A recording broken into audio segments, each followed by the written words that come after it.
Amoureux du sport, bonsoir. Je vous souhaite la bienvenue sur le plateau de la Grande Team. Allez, nous sommes ensemble pour 90 minutes pour la dernière émission de la Grande Team pour cette semaine, juste quelques heures avant le début du week-end. Et nous sommes au poste, bien sûr, pour le décryptage de toute l'actualité sportive. Allez, sommaire.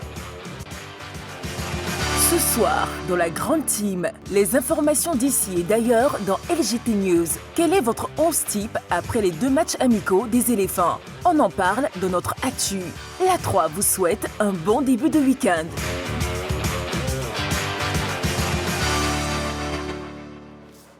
Comme tous les soirs, du lundi au vendredi, 20h30, 22h, vous le savez, on vous permet de vous exprimer avec la question LGT. Ce soir, éléphant, après les 2 matchs amicaux, quel est votre 11 type? Vous avez donc la possibilité de nous appeler au 27 21 59 93 99 ou de nous écrire sur la page Facebook de la 3. Bon, on démarre véritablement l'émission de ce soir et en première partie, l'équipe est composée de Yellow, de Ballot et aussi de Dorgelès. Bonsoir, madame et messieurs. Bonsoir, Marie-Christine. Comment vous allez? Ça va. Bon, on y va. Il reste quelques heures avant le week-end, Yellow. Oui, quelques heures avant le week-end. C'est vrai que pour ce week-end, on a aussi un programme un petit peu chargé. Mais bon, on s'assurera de tenir les 90 minutes et puis après, on passera aux autres programmes. Ballot? Bon, peut-être qu'on ira libérer un peu en Zougou avec vous n'avez pas de programme ici à la 3. Donc, je vais aller libérer en Zougou aussi. Non, je pense pas. On est toujours au taf. Vous êtes très studieux. Ça s'impose à nous. D'accord, le bon élève. Il faut faire le job. C'est bien, c'est bien. Vous avez la conscience professionnelle et ça fait plaisir à savoir. C'est le directeur qui sera content, je vous assure. Bon, voilà, c'est parti pour 90 minutes. On démarre véritablement avec LGT News. LGT News. Autre information, le ministère des Sports, le 2e étage de la tour A servi à la cérémonie de passation de charges ce vendredi entre le ministre sortant et son successeur. En effet, Paulin Claudan a passé la main à Adjé Silas Metch, désormais nouveau ministre délégué auprès du Premier ministre, ministre des Sports et du cadre de vie, chargé des sports et du cadre de vie. À noter que la passation des charges s'est passée dans une ambiance conviviale tout en félicitant son prédécesseur, le nouveau patron du sport en Côte d'Ivoire, entend œuvrer pour le rayonnement du sport ivoirien, notamment l'organisation de la CAN 2023 qui se présente comme son premier grand défi. Voilà, et nous aussi, sur ce plateau, on fait un débrief des news de ce soir. L'ABC BAL 2024, l'ABC connaît ses adversaires et Yellow nous donne plus d'informations. Alors, les Dongoro connaissent leurs adversaires. On aura droit à des retrouvailles parce que l'ABC rencontrera le Bangui Sport, l'actuel club de l'ancienne coach de l'ABC, Liz Mills, le SLAC de la Guinée qu'on a joué l'année dernière, le Stade d'Abidjan. Et puis, on aura des découvertes dans cette poule-là, FUS du Maroc, BC Virunga du Congo, FAP du Cameroun, l'équipe qui reçoit puisque la compétition se jouera au Cameroun. Et puis, le Al Ahly de la Libye, le club actuel d'un de nos compatriotes, Solo Diabaté, qui était du côté du Petro de Luanda, mais qui, pour cette saison, évoluera du côté de la Libye. Cette compétition est prévue au Cameroun du 31 octobre au 5 novembre et il n'y aura seulement que 3 tickets qualificatifs pour le tour suivant. Donc, on va souhaiter bonne chance au seul représentant ivoirien dans cette compétition, à savoir l'ABC. Bonne chance à l'ABC, donc, pour la balle. Ballot, avec vous, on parle finalement Victor Osimhen qui est blessé et son club qui demande réparation. Qu'est-ce qu'il en est? Oui, on va parler du président Relo De Laurentiis qui pousse un peu le bouchon trop loin dans le ridicule. Il avait déjà déclaré auparavant que lui, il pense que les clubs devaient être autorisé à décider de la libération des joueurs africains ou non. Il a même déclaré aussi par le passé qu'il n'allait plus recruter de joueurs africains à cause de la Coupe d'Afrique des Nations. Et il relance encore cette vieille guéguerre entre les clubs européens et les nations africaines, les qualités offensives de cette équipe de Naples. Maintenant, il demande tout simplement une réparation de millions d'euros parce qu'il estime qu'il a acheté Victor Osimhen à un montant très élevé et qu'aujourd'hui, avec ses blessures, le fait de le voir aller en équipe nationale régulièrement, cela impacte les résultats de son club. Est-ce qu'il a le droit? Non, il n'a pas le droit parce que selon les textes de la FIFA, la priorité est donnée aux différentes équipes nationales. S'il y a un litige entre un club et une équipe nationale sur la venue ou non d'un joueur en sélection, la FIFA a déjà tranché sur cette question.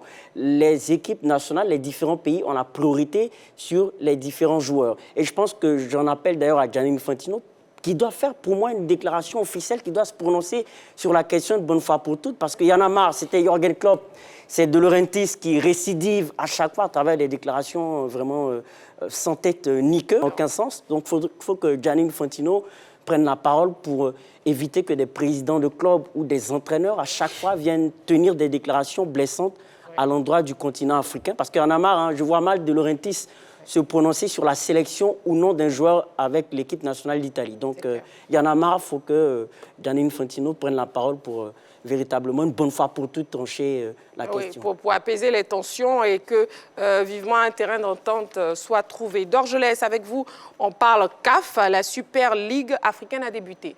Effectivement, débuté aujourd'hui, bien sûr. Je suis venu acheter pain là.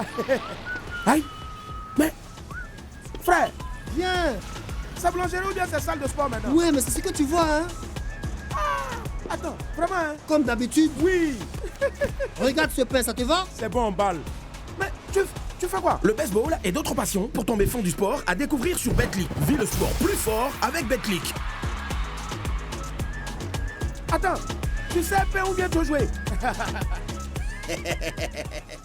Clubs sont engagés pour cette première, grâce à des critères de la CAF. On a fait la sélection des 8 clubs. On se pose toujours la question. Pas de grandes équipes, on va dire, entre parenthèses, ici en Côte d'Ivoire. Je pense que les Mimos avaient bien leur place dans cette compétition, mais la CAF a fait son job. Des équipes comme Oroya aussi également ne sont pas présentes. Donc, le tout-puissant Mazembe, il a un souci, va jouer ses matchs hors de ses bases. Pourquoi? Parce que simplement, il y a une situation entre, qui n'était pas top, on va dire, entre le gouvernement du Congo et la CAF.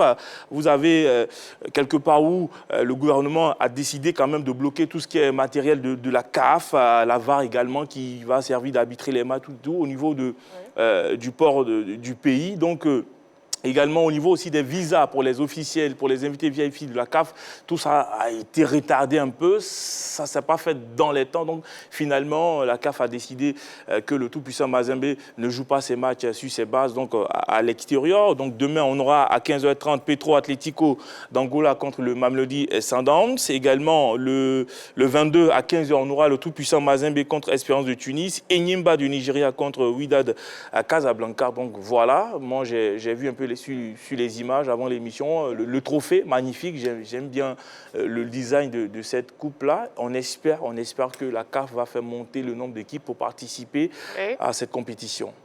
On espère et bonne fête donc pour cette compétition. Il est temps à présent de parler lutte et ce sera dans le focus. On recevra donc Monsieur Honoré Alou qui a été réélu fraîchement président de la Fédération ivoirienne de lutte. On part donc pour le focus.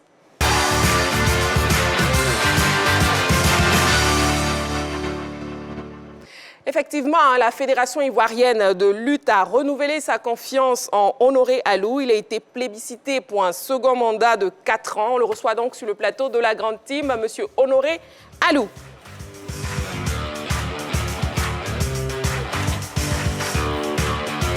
Je vais vous asseoir. Bonsoir, Président. Bonsoir Marie-Christine. Comment vous allez? Très bien, merci. Bon, ça fait plaisir de vous avoir sur le plateau de la grande team. Plaisir partagé. Vous connaissez l'équipe d'Orgelès, Ballot et à côté de vous, Yellow. Yellow, tout à fait. Tout à fait. Alors, qu'est-ce que ça fait d'être réélu? Écoutez, tout d'abord, je tiens à vous transmettre nos salutations et nos remerciements pour l'occasion que vous nous donnez de nous adresser aux amis, aux sympathisants et aux acteurs de la lutte. Je voudrais, d'entrée de jeu, dire merci au Tout-Puissant qui a permis que nous soyons encore à la tête de cette fédération et remercier mon directeur de campagne, Traoré Ibrahima, et également tous les clubs qui nous ont offert leur suffrage pour que nous soyons réélus à la tête de la fédération. Je suis très satisfait. C'est un sentiment de joie qui m'anime au lendemain de l'Assemblée générale élective à la Fédération ivoirienne de lutte, satisfait de ce que nous avons proposé un programme d'activité sur les 4 dernières années qui a rencontré l'assentiment de tous les acteurs de la fédération. Oui. Et donc, voilà, un sentiment de joie qui m'anime ce jour. Et donc, pour vous, ce qui vous a avantagé, c'est votre programme, c'est ça? Effectivement, nous avons, depuis 2019, dès notre prise de fonction, nous avons proposé un projet fédéral qui a accroché tous les acteurs. Un projet fédéral qui a pris en compte le maillage territorial, qui a pris en compte la multiplication des résultats au plan international, la formation des cadres techniques, des dirigeants de clubs. Et donc, cela étant une réussite, les clubs n'ont fait que nous accompagner et nous donner encore ce second mandat. Balo? Oui, à l'échelon, vous parlez de résultats à l'échelon continental. Déjà, quels ont été, si vous pouvez nous les chiffrer, quels ont été ces résultats enregistrés, ce qui vous a permis d'être réélu? Écoutez, déjà, nous sommes en 4 ans à 47 médailles obtenues en compétition internationale. Sur le plan international également, j'ai été élu membre de la Confédération africaine de lutte. Oui, oui. Et sur le plan international également, nous avons obtenu des stages à l'endroit de nos encadreurs techniques. Sur le plan toujours international, nous avons signé une convention avec la Fédération française de lutte. Et donc, ce sont ces actions mises les unes à côté des autres qui ont plaidé en notre faveur. D'Angeles? Voilà. Moi, je voulais savoir sur le plan africain, quel ranking occupe la Côte d'Ivoire au niveau de la lutte? Parlant de ranking, de manière générale, c'est un peu compliqué. La lutte étant un sport de combat, nous avons des catégories dans lesquelles nous occupons la 2e place en termes de ranking, des catégories dans lesquelles nous occupons la 1re place.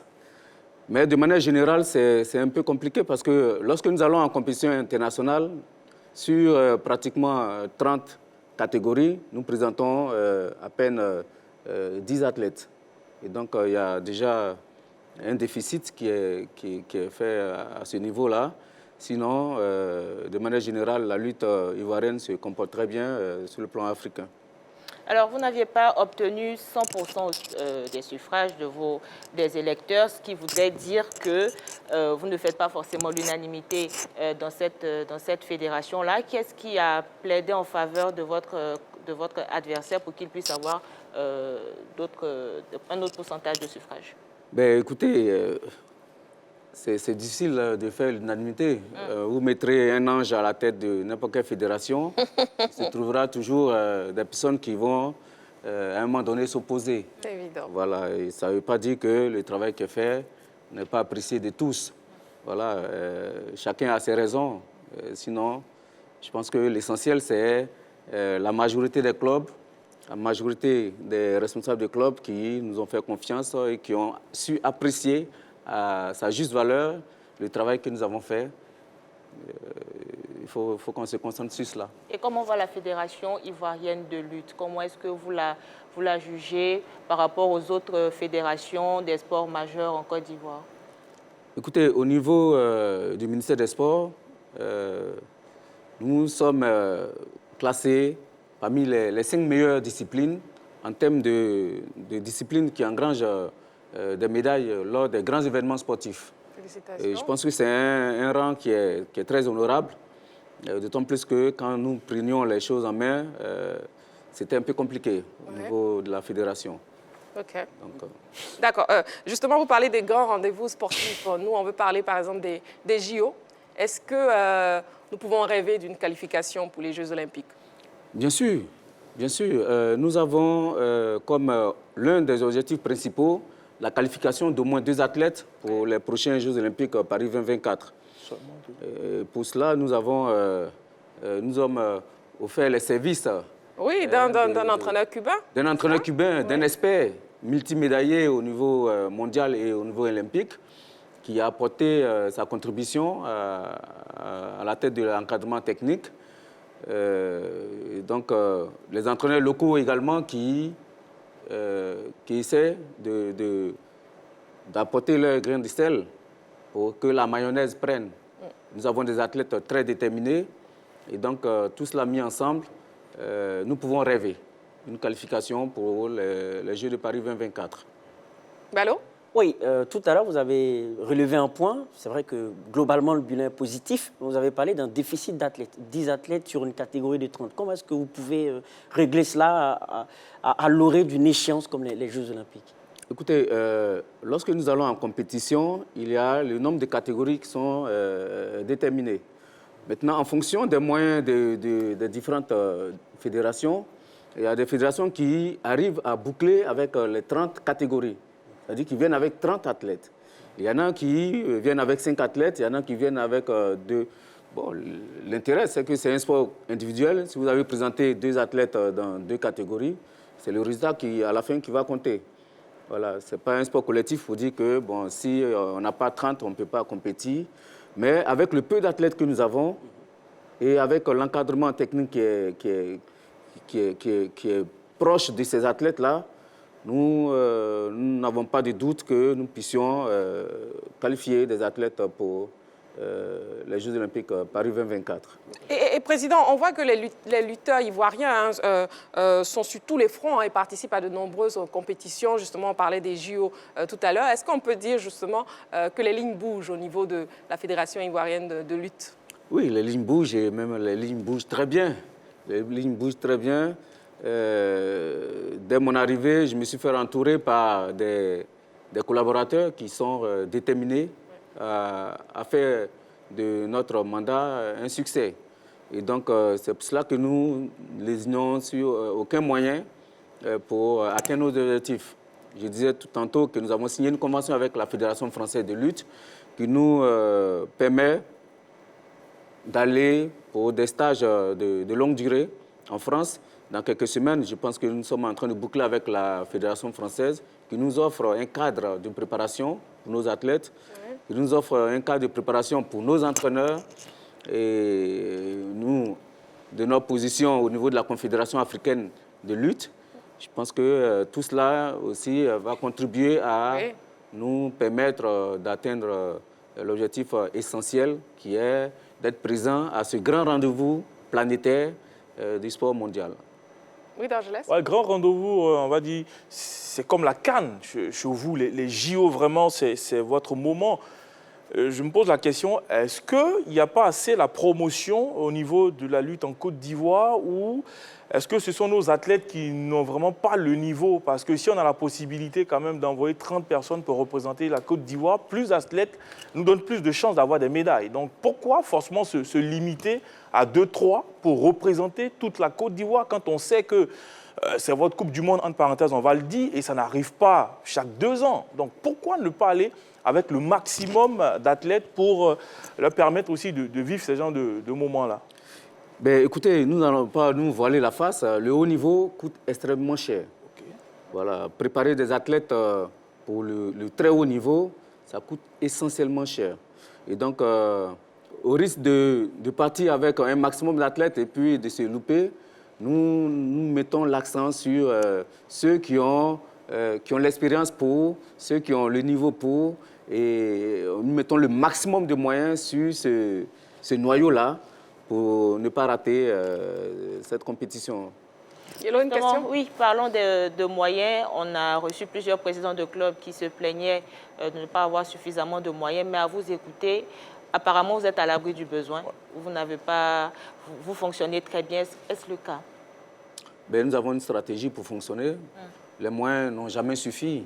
Nous avons la chance d'avoir le soutien du ministère des Sports, également du Comité national olympique, qui nous accompagne, qui accompagne nos athlètes sur certains projets. Et nous recherchons aussi la différence avec des partenaires. Voilà, tout à l'heure, j'ai cité la France, j'ai cité le Comité national olympique, le ministère des Sports. Et on a d'autres partenaires qui sont là, qui nous aident à pouvoir atteindre nos objectifs. Président, un mot de fin? Ben, je tiens à remercier la 3, la grande team, qui nous a toujours donné l'occasion de venir parler de lutte. Nous voulons vous dire merci et dire un grand merci à tous les acteurs, à tous ces responsables de clubs qui nous ont fait confiance. Et nous pensons qu'ensemble, nous allons aller encore plus loin. Je vous remercie. Merci beaucoup. En tout cas, merci beaucoup d'être venu sur le plateau de la 3. Félicitations pour votre réélection. Merci. Et ici, comme vous le dites, hein, c'est chez vous, donc vous pouvez revenir à chaque fois. Nous, on vous laisse la porte grande ouverte pour que vous puissiez revenir à chaque fois quand vous en aurez envie. Merci beaucoup, Président. On recevait donc... Président Alou, président de la Fédération ivoirienne de lutte. Et avec lui, nous avons donc parlé de sa réélection, son plan pour les qualifications pour les Jeux Olympiques et aussi les perspectives à venir. Dans quelques instants seulement, nous aurons l'occasion de parler du sujet principal pour ce soir. Ce sera l'actu avec la question LGT que je vous redonne. Après les 2 matchs amicaux, quel est votre 11 type? Vous pouvez nous appeler au 27 21 59 93 99 ou aussi nous écrire sur la page Facebook de la 3. Nous avons déjà énormément de messages, hein, donc ce sera un plaisir pour nous de lire vos messages en cours d'émission. Voilà, on marque une petite pause publicitaire. Vous ne bougez surtout pas, on revient juste après pour la suite des débats. À tout de suite. Vous faites bien de nous suivre sur la 3. Merci d'être de plus en plus nombreux devant la grande team. Clément Yeton nous a rejoint. Bonsoir Clément. Bonsoir Marie-Christine. Comment vous allez? Je vais super bien, c'est vendredi et je pense qu'on est détendu, il n'y a pas de pression. Ah bon, hein? Donc ça va. Ok. Donc je laisse vous avec quel problème? Clément après, n'avez pas les mêmes problèmes. Vous n'avez pas les mêmes soucis. Ça fait. Voilà, Clément, profitez des quelques heures avant le début du week-end. Vous avez bien raison. Mais avant... Nous allons passer à l'actu et nous allons parler d'un sujet brûlant quand même, le 11 type des éléphants. On passe donc à l'actu. Petit et but. Et troisième but d'Emmanuel Petit qui marque à la dernière minute. Ça a transformé toute notre vie en fait. Moi et tous mes coéquipiers, on est rentrés dans la postérité de notre pays, dans l'histoire de notre pays, puis d'une façon générale dans l'histoire du football mondial. Donc il y a un côté égocentrique, mais je suis très très fier justement en gagnant cette Coupe du Monde avec mes collègues, qu'on ait dépassé largement le cadre du sport en fait.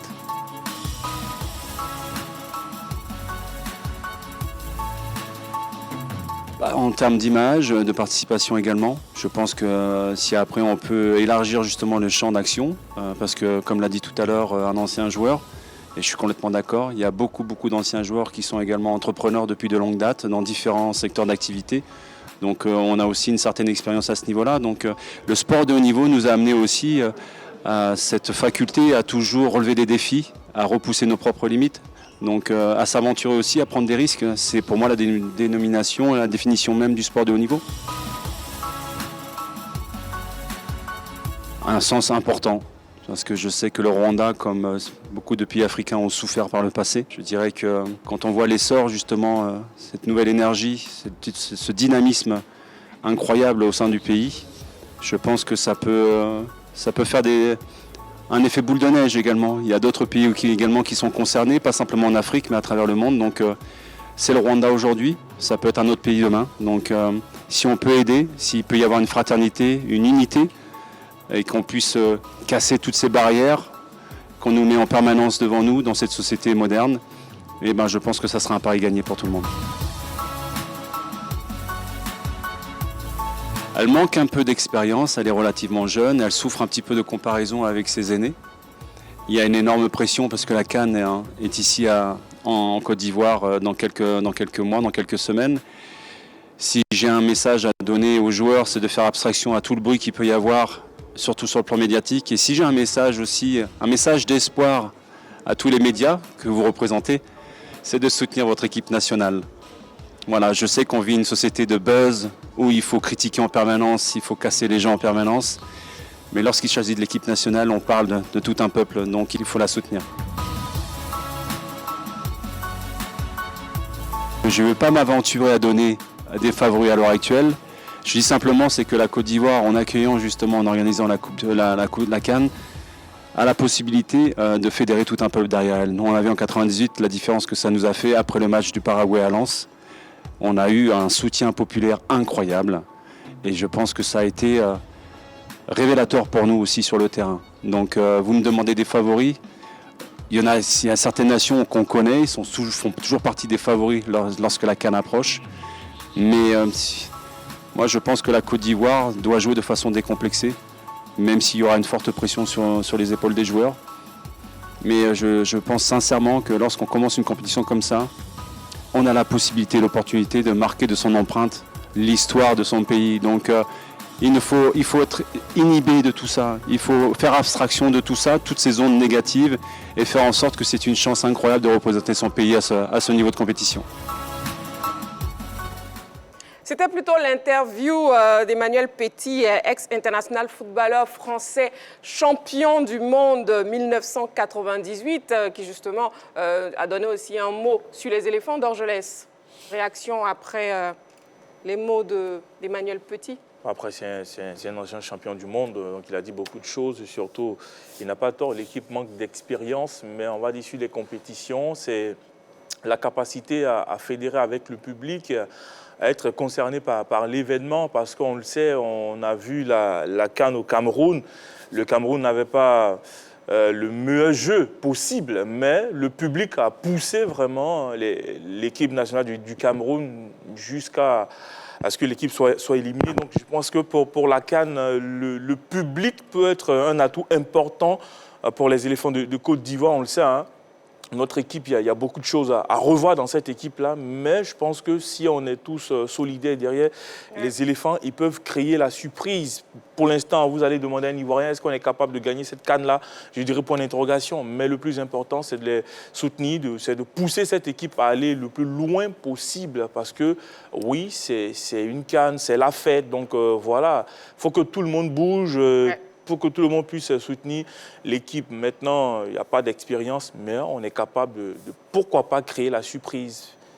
Oui, mais moi, il y a quelque chose, il y a une phrase qu'il a employée, moi, qui me taraude un peu. Il a dit qu'elle souffre d'une comparaison avec les générations précédentes. Je me demande ce qu'il a voulu dire, parce que lorsqu'on entend parler, on a l'impression qu'on tire à boulet rouge, on critique de manière incessante cette équipe, ce qui n'est pas le cas. Voilà, les médias en Côte d'Ivoire soutiennent leur équipe, mais le rôle des médias, c'est d'aider la population à comprendre ce qui se passe sur le terrain, à comprendre pourquoi est-ce qu'un joueur n'est pas performant, à comprendre pourquoi est-ce qu'on doit choisir un joueur par rapport à un autre. C'est cela aussi notre rôle, d'aider à ce que cette équipe aille de l'avant. Donc, en entendant parler, on a l'impression que les médias ivoiriens critiquent pour critiquer. Non, on ne critique pas pour critiquer, on critique pour permettre à cette équipe d'avancer. Personne n'a insulté ou attaqué personnellement un joueur. Ce sont des critiques constructives pour aider cette équipe-là. Donc, pour moi, c'est une équipe dont il juge véritablement la moyenne d'âge relativement jeune. Pour moi, c'est une chance, c'est une force, parce que qui parle de jeunesse parle de fougue. Et on a très souvent manqué de fougue dans cette équipe nationale. On a eu beaucoup d'expérience, on a eu du talent, mais il y a eu peu de combativité, peu de fougue. Je pense que l'heure est à la fougue, est à la combativité. Donc pour moi, la jeunesse de cette équipe est plutôt une force. Voilà, transition bien faite, hein, justement, pour parler des éléphants dans l'actu.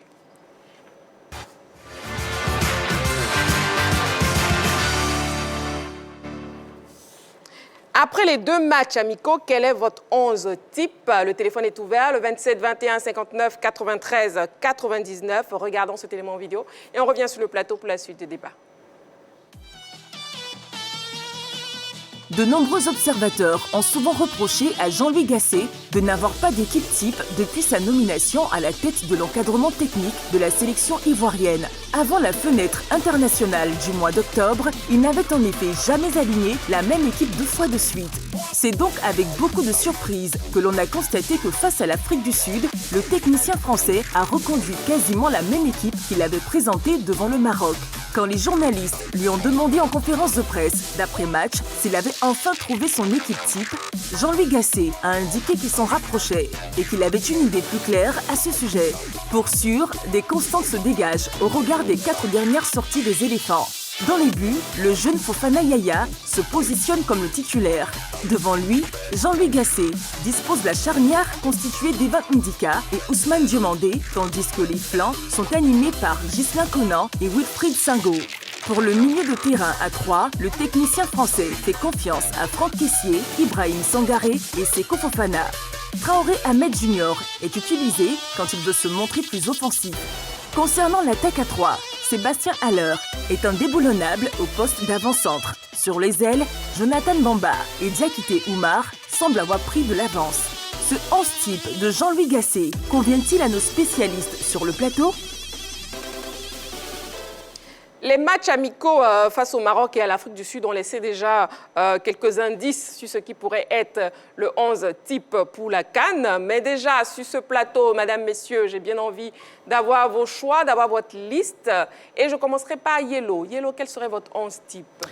Alors, dans les buts, j'ai mis Yaya Fofana. C'est vrai qu'on ne l'a pas vu énormément, il n'a pas été énormément mis en difficulté dans les deux rencontres, mais il n'a pas aussi commis de bourdes parce qu'il y a eu des gardiens qui ont, pour deux rencontres, ont commis des bourdes, mais pour lui, c'est passé crème, donc j'ai jugé de le mettre dans les buts. Ensuite, en défense, Sengo, Ndika, Diomandé, Ghislain Conan, Ndika et Diomandé, on a pu observer une belle complémentarité entre ces deux joueurs-là. C'était pas trouble, c'était plutôt stable du côté de la défense. Sengo, en l'absence de Aurier, je pense qu'il a été quand même... il fait partie pour moi des meilleurs éléphants sur ces deux rencontres-là. Il a maîtrisé son couloir, pas de gestes brusques. Les gestes étaient calibrés pour Sengo Wilfried. Et Ghislain Conan, pour moi, sur ces deux rencontres-là, c'est un choix par défaut. Il n'y a pas eu grand-chose à mettre sous la dent. Donc, pour moi, Ghislain Conan. Ensuite, dans le milieu de terrain, Seko, Ibrahim et Ahmed Traoré. Seko, pour moi, fidèle à lui-même, généreux dans l'effort. Pour moi, il a été le poumon de ce milieu de terrain-là. Il a apporté un apport offensif et défensif. Sangaré Ibrahim, pour moi, était le stabilisateur de ce milieu de terrain-là. Et puis, Traoré Ahmed, la touche de fraîcheur, la fougue, la disponibilité. Et sur l'attaque dans les couloirs, Diakité, c'est vrai que pour la première rencontre face au Maroc, je l'ai plaint véritablement, mais face à l'Afrique du Sud, il a été aussi généreux dans l'effort, il a délivré de belles passes, percussion, vivacité, vitesse, pour moi, Diakité. Adingra, c'est vrai qu'il n'a pas joué énormément, mais il s'est beaucoup plus illustré que Wilfried Zaha pour le temps de jeu. Et puis Sébastien Haller, le sens du but quand il est bien servi. Voilà pour le 11 type de Yellow, hein, rentrant en détail un peu plus tard. On a Eou Montano sur la page Facebook de la 3 qui nous dit « Bonsoir Marie-Christine Begré, je souhaite voir comme 11 type la composition qui a joué contre le Maroc en première mi-temps, mais à la place de Oumar Diakité, je préfère Konaté Karim, qui est à mon sens plus adroit. Si ce jeune homme avait été aligné à coup sûr, les nombreuses occasions qu'a eu Diakité, il aurait marqué au moins 2. Okay. On a Sangaré Souleymane qui nous dit Yaya, Singo, Kosonou, Boli, Ghislain, Seko, Sangaré, Ahmed Junior, Adingra, Crasso et Jérémy Boga. OK. D'Angeles, votre 11 type. Moi, j'irai sur ce qu'on a déjà vu dans les buts Yaya Fofana pour la présence, il a la taille. Il y a beaucoup plus de sérénité quand il est dans les buts. Moi, il m'a rassuré. Au niveau de la défense, j'ai vu vraiment... D'Angeles, s'il vous plaît, permettez-moi, je vous prendrai pour vous donner beaucoup plus de temps pour vous exprimer. On prend l'appelant et on poursuit avec vous. On a M. Silla en ligne qui nous appelle d'Atekoubé. M. Silla, bonsoir. Oui, bonsoir, madame. Comment vous allez? Je vais très bien. D'accord. On vous écoute. Hein. Quel est votre 11 type? Ok, mon 11 de départ, Yaya Fofana dans les buts. Oui. À droite, Niki Singo. Oui. Dans l'axe, Ousmane Diomandé et Evan Ndika. Oui. À gauche, Wilfried Zaha. Oui. Au milieu du terrain, je prends 3 milieux. Terija Michael en 6. Seko Fofana et Sangaré Ahmed. Et Sangaré Ibrahim. Sangaré Ibrahim, oui. Oui. À l'attaque, je prends Adingra, Diakité et Sébastien Haller.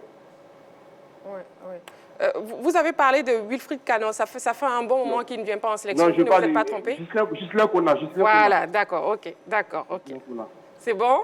Vous avez donné votre liste? D'accord. Merci beaucoup, M. Silla. Ok, merci à vous.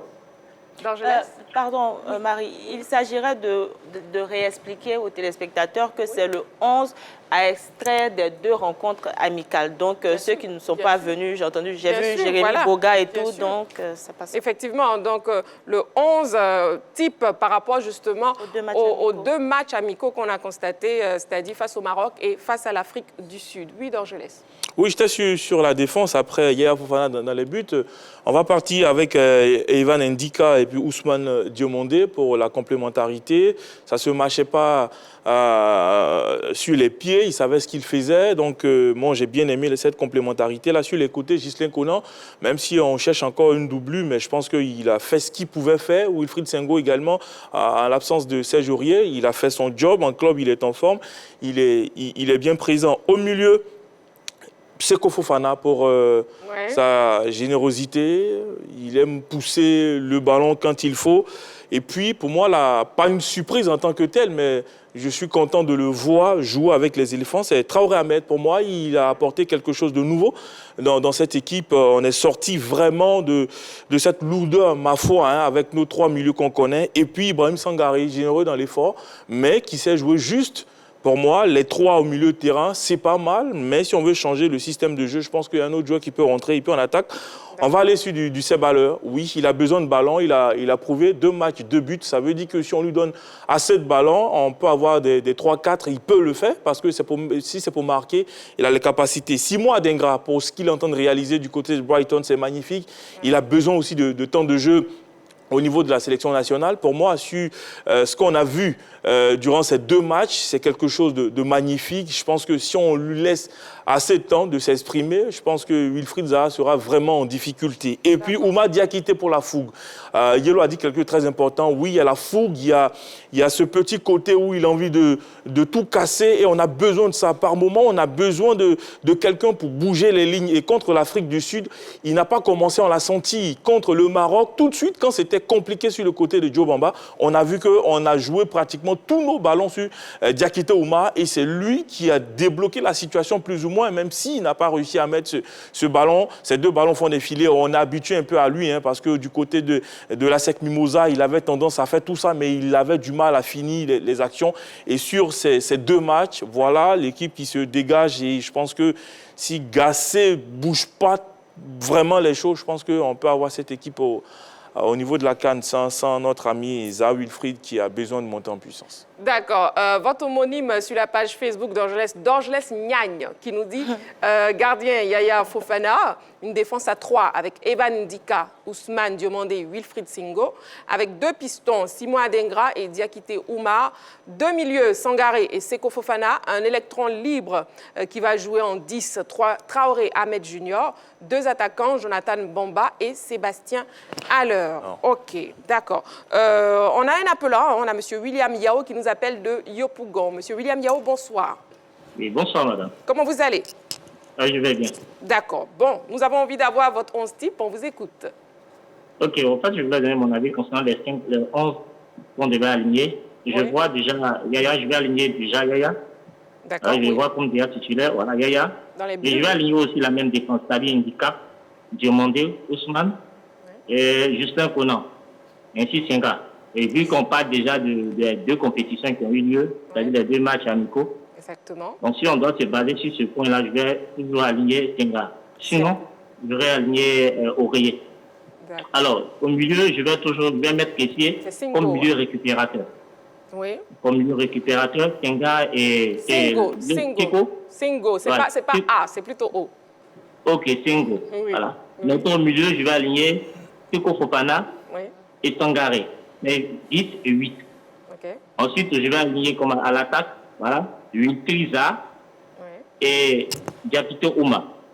D'accord. Pourquoi j'aligne ces 2-là? Parce que Wiltriza va bien que c'est un vétéran, mais il va s'inspirer aussi de Diakité Ouma. Voyant que Diakité Ouma est beaucoup vite, alors je pense que Wiltriza va essayer de rattraper un peu ces fautes qu'il avait commises auparavant. D'accord. et sera plutôt juste dans ses actions. Ensuite, toujours le meilleur, voilà, notre attaquant préféré, à l'heure. Il sera toujours à sa même position. Parce qu'il aura toujours besoin des centres et des pas décisifs de la part de Mefrisa et Ousmane Diakité. Ok, d'accord. C'est noté. Merci beaucoup, M. William. Ok, pas de quoi. Clément Yoton, votre 11 type. Ouais, je pense que je vais mettre dans le but, je vais mettre Yaya Fofana également, et puis en défense, reconduit ce qu'on appelle la charnière centrale, Ndika, et puis Ousmane Diomande qui commence à être très, très complémentaire. Et s'il commence à être titulaire dans les plans de Gassé, ça veut dire que ce sont des garçons qui ont beaucoup d'assurance. On a de l'assurance du côté de Ousmane Diomande, on parle de lui à Arsenal, à Manchester City, voilà, à Chelsea également, et puis à Ndika qui est en train de grandir en termes de tactique parce que lui, il va se frotter au coach tel que José Mourinho, dont lui, il est fort dans le duel. À côté de lui, tu as Diomande qui est très bon dans l'anticipation, et puis lui également, il est très très calme. Moi, je pense que c'est l'un des meilleurs actuellement. À droite, je vais confirmer Serge Aurier, et puis à gauche, Ghislain Conan, parce que voilà, il n'a pas tellement de concurrents actuellement. À droite, pourquoi Serge Aurier? Parce qu'il y a Emmanuel Petit qui parlait tout à l'heure d'une CAN, d'une compétition à domicile. Lui, il a joué la Coupe du Monde 98. Il sait ce qu'on appelle la pression. Donc, je n'aimerais pas mettre trop de nouveaux. C'est-à-dire, je mets un garçon tel que Singo à droite. Ça va me donner 3 nouveaux dans la défense. C'est-à-dire des 3 garçons qui n'ont pas encore disputé des CAN. On parle de Ndika, on parle de Ousmane Diomande, on parle de Singo. Donc, je préfère mettre un cadre à côté. Mais Clément Yoton, on parle des 2 matchs amicaux. Pourquoi est-ce que vous ajoutez des joueurs? Je pensais qu'on pourrait faire sortir un 11 à l'issue des matchs amicaux, c'est-à-dire pourquoi pas ajouter des garçons qui pourraient apporter quelque chose. Donc du coup, j'ai composé mon 11 de départ avec Serge Aurier, même vous allez voir tout à l'heure devant avec Jérémy Boga. Donc moi je préfère ça parce qu'il y a cette pression-là. C'est vrai que ces jeunes-là, ils sont très très bons. On a vu lors du match, le dernier match en éliminatoire de la CAN 2015, on joue au Félicia ici, il y a des jeunes gens qui voulaient jouer. Et mes colos, ils rappellent les jeunes, ils disent, mais on ne joue pas ce match-là parce que nous, on a besoin de ce match. C'est 0 but partout là pour aller à la CAN qu'on va remporter plus tard. Mais si vous n'avez pas ce grand frère à côté qui va vous rappeler à l'autre comment est-ce que vous allez à cette CAN, donc moi je préfère mettre un seul Aurier. Et puis au milieu du terrain, je vais confirmer Kessié, Seko et Sangare Ibrahim parce que tactiquement, ce sont 3 garçons qui sont forts. Dans le volume également, ils sont très très forts. J'ai 2 anciens qui sont là. Je pense que ça sera peut-être l'année de confirmation pour Kessié. Pourquoi? Parce que lui sera sa 4e CAN. Il connaît un peu tout ce qui est football du continent. Cette pression-là, on l'a vu au Félicia, sifflé par son public. Si tu n'as pas eu beaucoup de sélections, si tu n'es pas en sélection depuis un bon moment pour comprendre ce qu'on appelle l'environnement de la CAN ou encore du pays, tu sors carrément de son match. Mais lui, il revient dans son match. C'est qui va apporter un peu de nouveauté. Pourquoi? Parce que lui, il est capable de faire ce box-là. Et puis, Sangaré, dans son nouveau rôle, qui commence à jouer au 6. Même on le voit avec Nottingham Forest lors de ses 2 premières rencontres. Donc peut-être qu'il pourrait aller dans ce rôle-là. Devant, derrière, moi je sors Jonathan Bamba, je mets Boga parce que Boga il est capable d'aller éliminer. Jonathan Bamba ne m'a pas convaincu en termes de créativité. C'est un joueur un peu monotone, il aime répliquer, alors que Boga il est capable de revenir dans l'axe pour pouvoir apporter un peu de créativité à ce milieu à 3 là.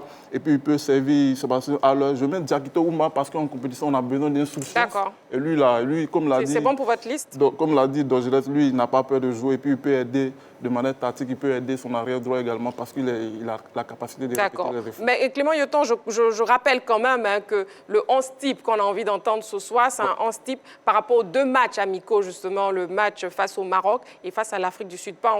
On ne parle pas encore de ceux qui n'ont pas joué. On a un appelant, M. Kofi Mathieu, qui nous appelle de Mbato. M. Kofi Mathieu, bonsoir. Oui, bonsoir, la toute-puissante Marie-Christine. Comment vous allez? Je vais très bien. Et vous-même? Je vais très bien, merci. Bon. Je salue la grande team. Bonsoir, monsieur. On vous écoute. Et puis, je salue le retour de Yellow Bleu Monde. Bonsoir, monsieur. Yellow Bleu Monde non merci. Plus. On vous bien, écoute. Moi, je crois que le 11 type, qu'il y a lieu d'avoir maintenant, après les 2 matchs-là, c'est le 11 qui a commencé le match face au Maroc.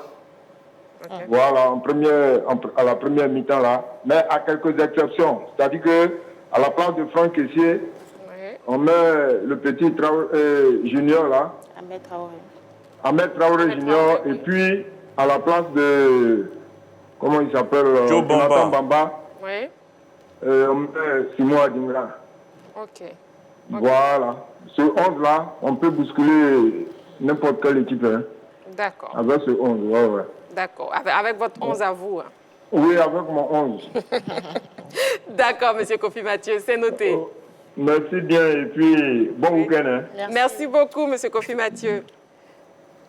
Balo, on vous a pas encore entendu. Oui, mais déjà, je vais faire une petite précision. Hein, pour toute petite précision. Le poste de gardien de but, moi, j'ai tenu compte du fait de mon 11 pour la CAN. Donc, ce n'est pas forcément tiré des matchs amicaux, puisque j'ai mis Badra Ali dans les buts. J'explique pourquoi. Parce que dans le contexte... Non, Balo. Oui. On a dit par rapport aux 2 matchs. Mais j'en viens. Justement, la composition est faite de joueurs qui ont évolué dans les matchs amicaux. Mais sauf que je tiens à préciser que si on a titularisé Yaya Fofana puis Ayayi Foli plus tard, c'est parce qu'on voulait essayer les 2e et 3e gardiens. Sinon, celui qui sera titulaire, ce sera Badra Ali. Maintenant, c'est vrai que Yaya Fofana... Oui, bien sûr. Vous êtes sûr que ce sera Badra Ali? Oui, je suis sûr. J'en suis sûr. Oui, bien sûr. On attend le début de la CAN pour savoir. Oui, je suis sûr. Maintenant, pour continuer, Yaya Fofana, effectivement, c'est sur la base des matchs amicaux. Il était très performant, il n'y a rien à dire. En ce qui concerne la charnière centrale, on a Evan Dika et Ousmane Diomandé dans la défense centrale, complémentaire.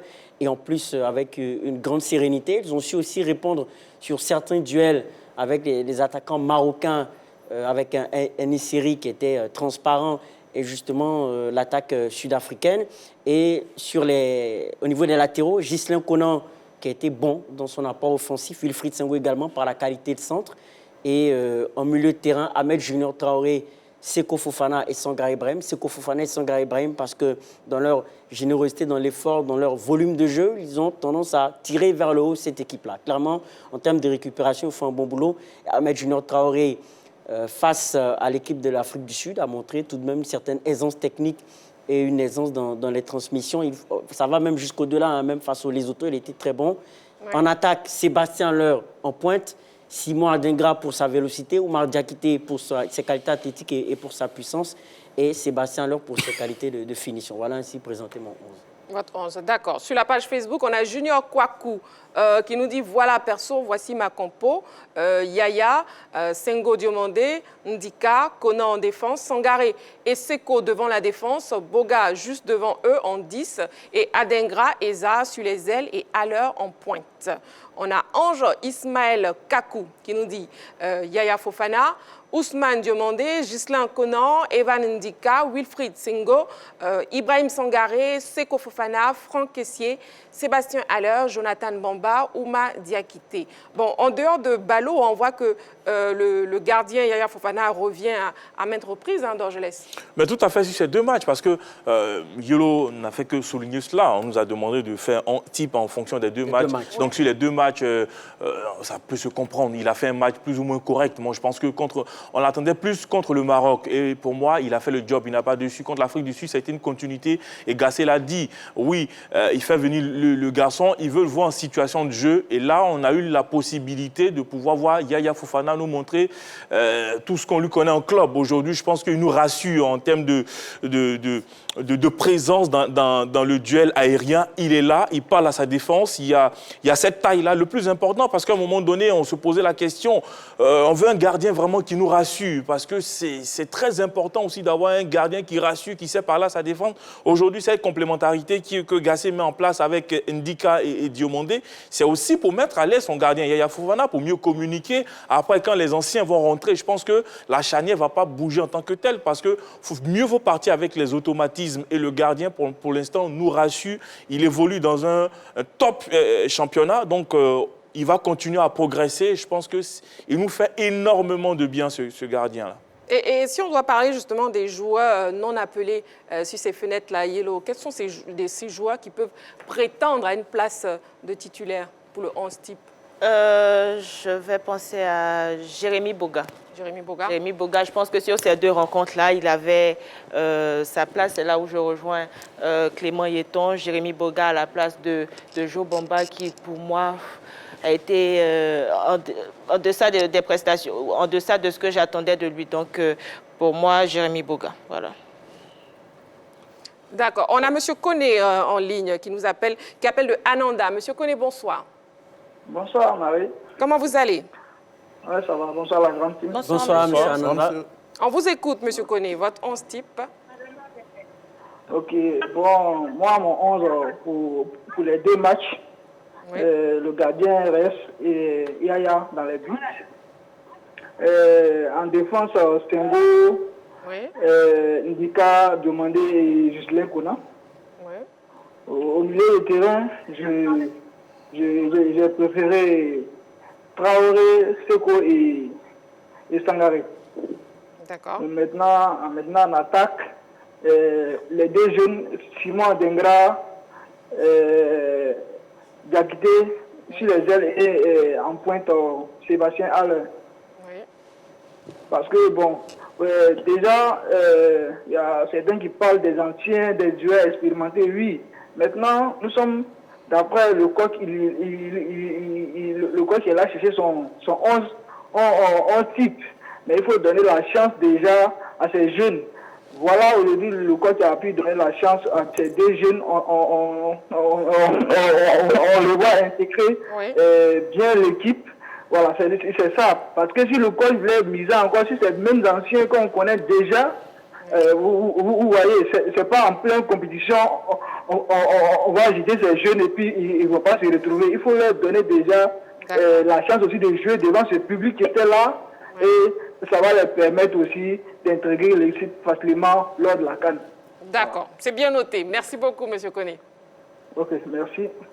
Monsieur Koné qui nous dit qu'il faut privilégier aussi la jeunesse pour qu'ils puissent justement s'habituer aux matchs de compétition pour la CAN. Vous êtes du même avis, Clément? Oui, tout à fait, parce que tu ne mets pas un gamin en pleine compétition. On a vu ce que ça a donné avec Gérard Niawa lors du match décisif face au Cameroun où il n'avait pas eu de minutes avec les éléphants et puis dans un match si important.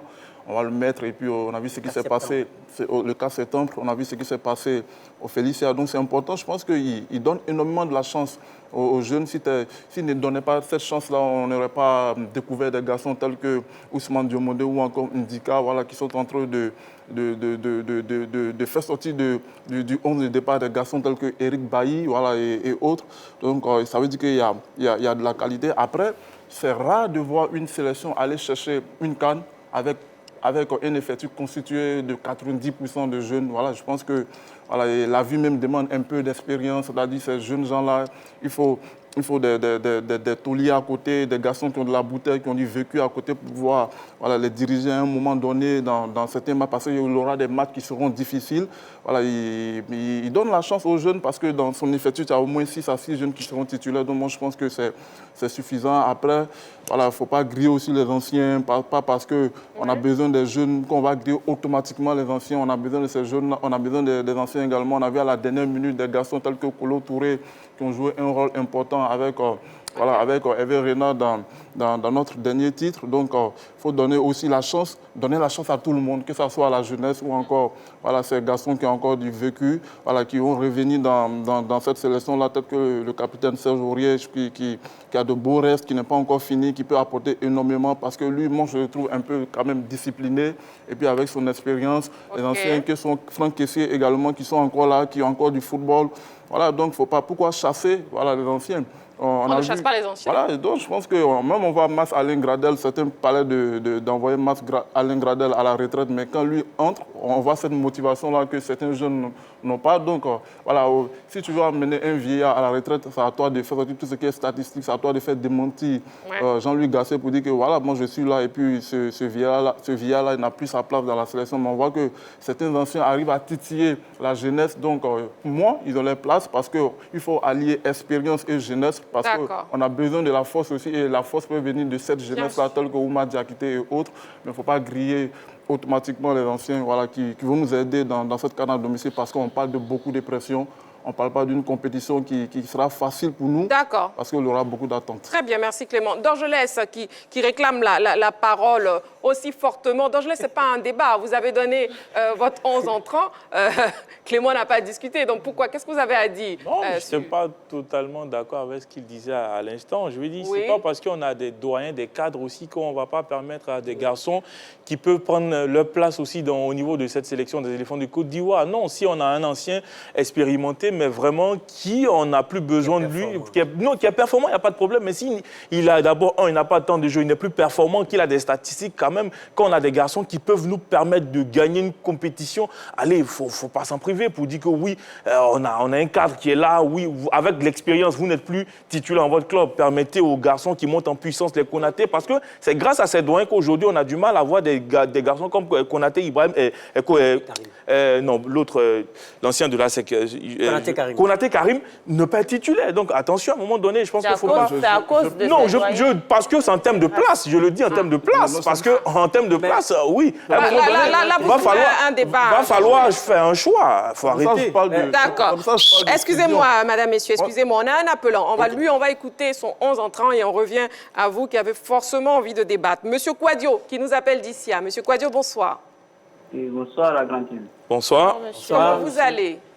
Oui, je vais très bien. D'accord. Et chez vous? Je vais très bien, merci. On écoute votre liste pour le 11 entrant. Ok, j'aimerais voir les 11 types face au Maroc. Oui. La même équipe? 11 types d'entrants, oui, la même équipe. D'accord. Oui, la même équipe. Et puis, le remplaçant, je veux Jean-Philippe Crasso. Oui. Et puis, Jérémy Boga. D'accord, ok. Oui. Donc, vous voulez la même équipe du Maroc, mais en remplacement, vous voulez Jérémy Boga et Crasso. Et Crasso en attaque. D'accord, ok. C'est bien noté. Merci beaucoup, Monsieur Kouadio. Okay. Oui, Hello, vous voulez ajouter quelque chose au débat de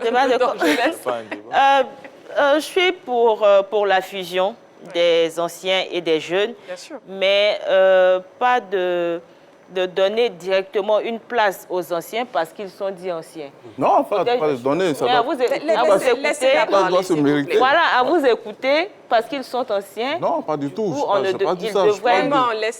vous écouter. Maintenant, pour ce que vous avez dit, vous le direz plus tard, mais à vous écouter, on aurait tendance à croire que, comme ils sont anciens, ils devraient naturellement être titulaires.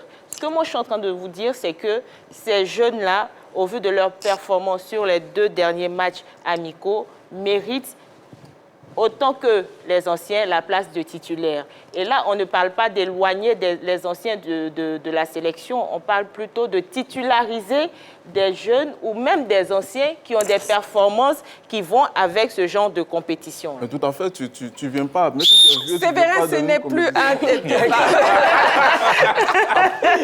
C'est la meilleure. Non, on n'ajoute plus quelque chose. Le débat est très intéressant, Clément. Et justement, en dehors du plateau, nous avons les Ivoiriens qui veulent aussi donner la liste des 11 types. On les écoute, s'il vous plaît, madame, messieurs. Le gardien Fofana Ndaka Evan, Kona Ghislain, Songo Wilfried, Diomandé Ousmane, Sangare Ibrahim, Fofana Sekou, Bamba Jonathan, Diakité à la place des Zaha. Sébastien Haller. Je mettrai comme gardien Yaya Fofana, je le maintiens en poste. Je mettrai Aurier à droite, dans l'axe Ousmane Doumbia et Ndika. Sur l'aile gauche, sur le latéral gauche, je garderai Ghislain Kounan. En pointe basse au milieu de terrain, je mettrai Sangaré et puis Seko Fofana et Ahmed Traoré. Sur les ailes en attaque, je mettrai Zaha Wilfried et Adengra Simon et Haller en pointe. Evan Dika, Ghislain Kounan, Wilfried Sengo et le jeune Ismaël Diomandé. Au niveau du milieu, Seri Jean-Michael, Seko Fofana et Ibrahim Sangaré sur le front de l'attaque. Mas Alain Gradel, Sébastien Haller et le jeune percutant Ouma Diakité. Je pense que l'équipe qui a joué contre l'Afrique du Sud, elle est quand même bonne. Mais pour moi, on devrait peut-être remplacer Zaha par Mas Alain Gradel. Tu fais rentrer Bailly. Merci beaucoup, monsieur. Vous voyez, c'est très bien ça, les débats. Même pendant le reportage, vous êtes à fond. Vous savez quoi? Un carton jaune pour chacun. Carton jaune, Clément. Carton jaune, Ballot. Et carton jaune d'Orgelès. Yellow, vous avez bien capté, c'est bien. Décidément. Donc, après les 2 matchs amicaux, quel est votre 11 type? Sur la page Facebook de la 3, on a Lamine Cissé qui nous dit gardien de but Yaya Fofana, défense Ousmane Diomandé, Ndika Konan Singo, milieu Ibrahim Seko Kessier, attaque à l'heure Oumar Bamba, remplacement au cours de match Zaha Adengra et Ahmed Junior. Merci beaucoup pour votre participation, hein, pour ce sujet de l'actualité. On vous permet déjà de voir les news pour ce soir si vous avez manqué en début d'émission, et c'est dans LGT.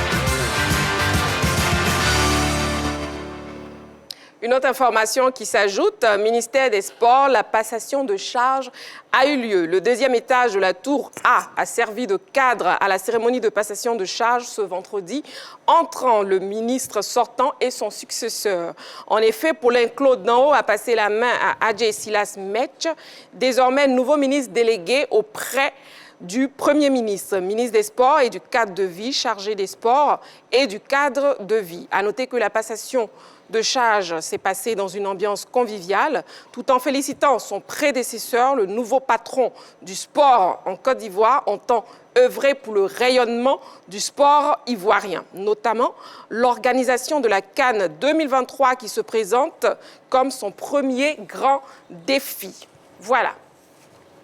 Aucun ajout sur la dernière information? Non, ça va. On a reçu tous l'information. Après, c'est dans la continuité au niveau de la CAN, l'organisation. Voilà, on espère qu'on aura la meilleure CAN, la CAN de l'hospitalité en Made in Côte d'Ivoire. Et justement, en parlant de CAN de l'hospitalité, vous savez que nous avons une nouvelle rubrique au sein de la grande team Vrais supporters des éléphants, où on vous permet de vous adresser à la sélection ivoirienne et de laisser vos messages. On part donc pour Vrais supporters.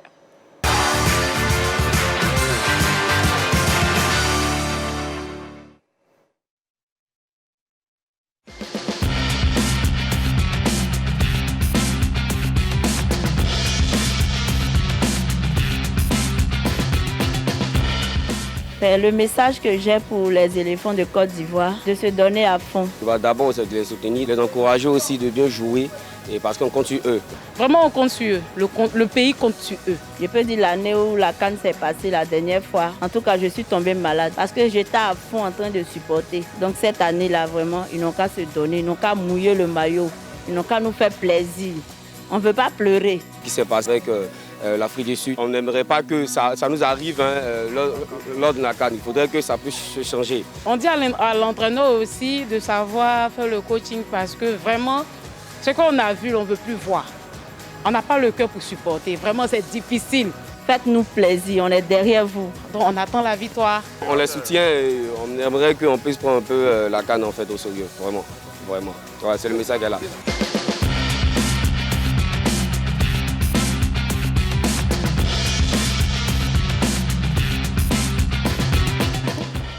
Voilà les messages. Hein. Faites-nous plaisir. On n'a plus le cœur à supporter les défaites. Elle aura le cœur. Les défaites, la sélection ivoirienne. Comme on dit en Côte d'Ivoire, on ne veut pas avoir de goumin-goumin. N'est-ce pas? 2006. N'est-ce pas, Balo? Si, depuis 2006. Il a fallu 2015 pour nous donner un peu de boum au cœur, mais depuis 2006, on ne fait que souffrir. Donc, il faut que ça s'arrête. Depuis 1992, même, on va dire, après notre première CAN. Oui, je sais, je comprends. Je comprends pourquoi vous parlez plutôt de 2006 que 92. Bon, donc, je laisse votre message pour les éléphants. Minimum final, quoi, parce qu'on a envie de vibrer. Oui. Vraiment, la Côte d'Ivoire au premier tour, ça c'est pas possible. Vraiment, on veut dicter la cadence.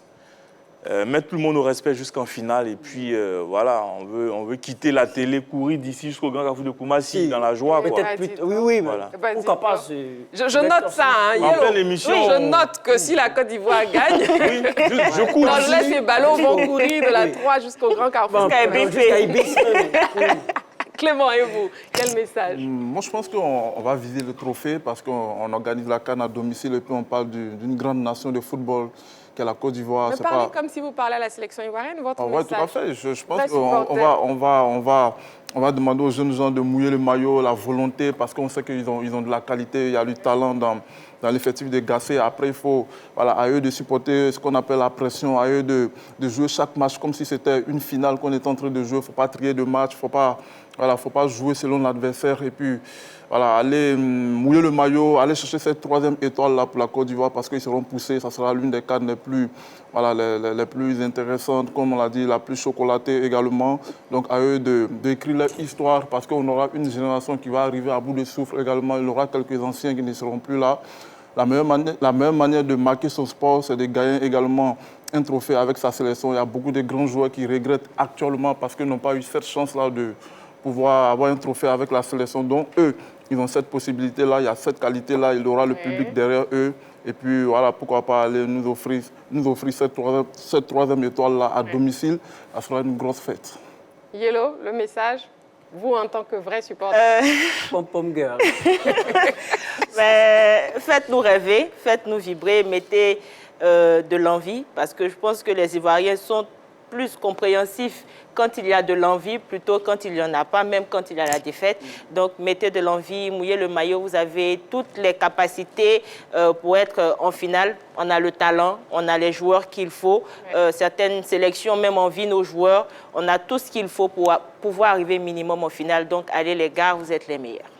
Donc, allez les éléphants. Moi, j'ai bien envie de voir courir Ballot et Dorgelès. Jusqu'à Bimpe. S'il vous plaît, les éléphants. Gagnez cette canne.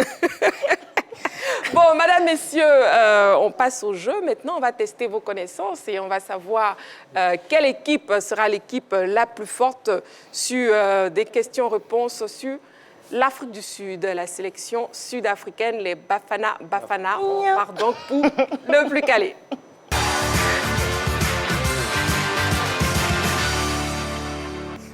On joue donc en équipe sur le plateau. Équipe A composée de Clément et de Yellow. Équipe B composée de Ballot et de Dorgelès. Et l'équipe C, c'est Chevaux à la maison. Donc, vous avez la possibilité de jouer aussi. On y va. Première question. Combien de participations compte l'Afrique du Sud en Coupe du Monde? A, 3. B, 4. C, 5. Combien de participations compte l'Afrique du Sud en Coupe du Monde? 3, 4 ou 5? On y va, les deux équipes en même temps. A pour tout le monde, OK. C'est effectivement la réponse A, 3. L'Afrique du Sud a participé à la Coupe du Monde en 1998, 2002 et 2010. Deuxième question. Combien de demi-finales ont joué les Bafana Bafana à la CAN? Combien de demi-finales ont joué les Bafana Bafana à la CAN? A, 3.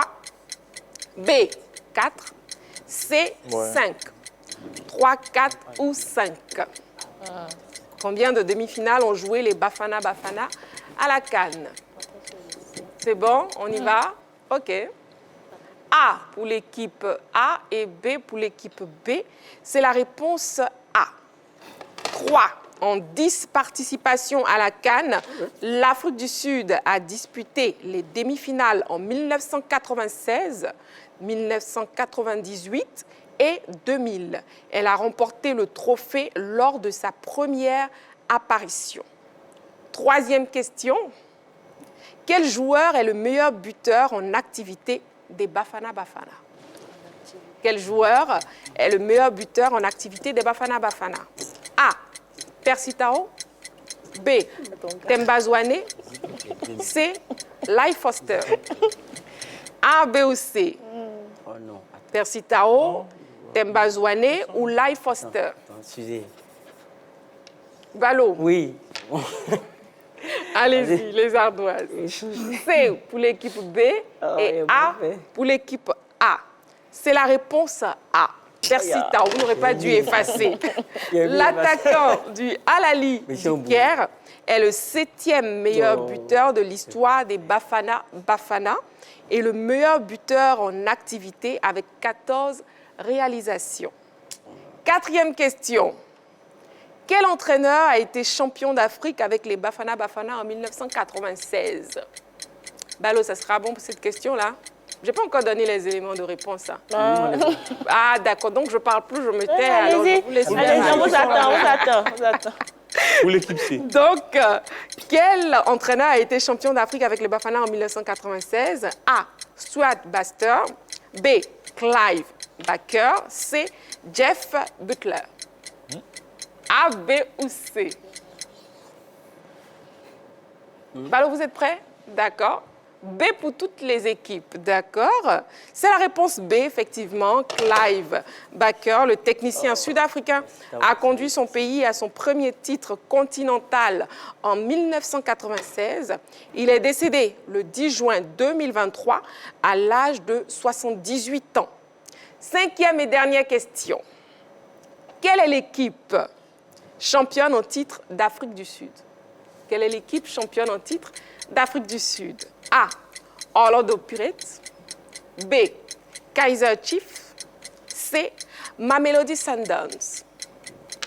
A, B ou C, quelle est l'équipe championne en titre d'Afrique du Sud? On y va. C pour tout le monde, Mamelodi Sundowns donc. Effectivement, c'est la réponse C. L'équipe fondée par l'actuel président de la CAF, Patrice Motsepe, a remporté son 13e titre national au terme de la saison dernière. Roulement de tambour pour savoir quelle équipe est l'équipe victorieuse. On ne sait pas. Moi, je ne sais pas. C'est l'équipe victorieuse ce soir est... L'équipe C. L'équipe C à la maison. C'est l'équipe A composée de Yellow et Clément Yeton. Dangereux, c'est tellement mauvais perdant qu'il faut faire dire les comme ça. Mais ils ont trouvé à la maison aussi. On y va, départ de danse. C'est le début de week-end. Oh, Didi est mort,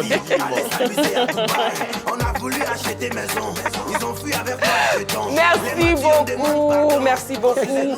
Merci, félicitations à Yellow et puis Clément et puis Balo Dangereux. C'est vrai qu'on ne s'est pas entendu dans l'actu, mais bon, on a bien terminé.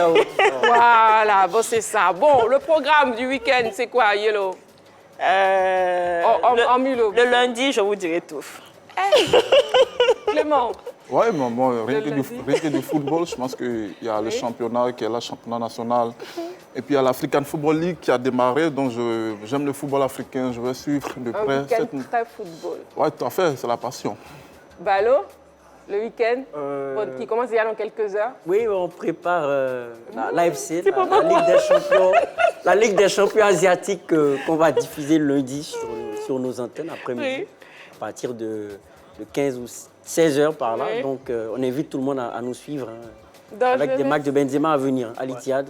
Oui. On invite tout le monde. Moi, je suis à la 3 samedi, dimanche. Quel week-end studieux. Oh, vous êtes magnifique. D'accord, donc je ne vous invite pas dans mon programme du week-end alors. Tellement tout le monde est studieux si c'est tard. Ce week-end, c'est au stade, donc on se verra certainement. Ah, bon, voilà. Il n'y a pas de problème. Et lundi, on fera le compte rendu sur le plateau. Très bien. Merci beaucoup à vous tous. Merci Yellow. Merci Marie. Merci Clément. Merci Marie-Christine. Merci Balo. Merci d'Angelès.